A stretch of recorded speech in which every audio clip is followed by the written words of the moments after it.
Watch this full video if you don't have a credit card and you still want to get Discord. Nitro, don't forget to subscribe to this channel, because if you don't, then you'll see a ghost at 3 a.m.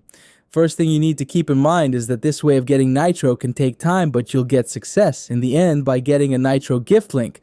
So what you need to do is go to the description and download the software named Salad. What Salad does is that it'll mine crypto using your PC, and it gives you money in return. With that money, you can buy any game you want, and you can also buy Discord Nitro. They will give you a gift link of Nitro, not a promotional link. This means that you will just have to click claim, and you will have Nitro once you have Salad downloaded. Then you just need to install it, and then open Salad, and you need to make it start working. After Salad has started mining, then you just need to be patient and wait till you have $10 from Salad.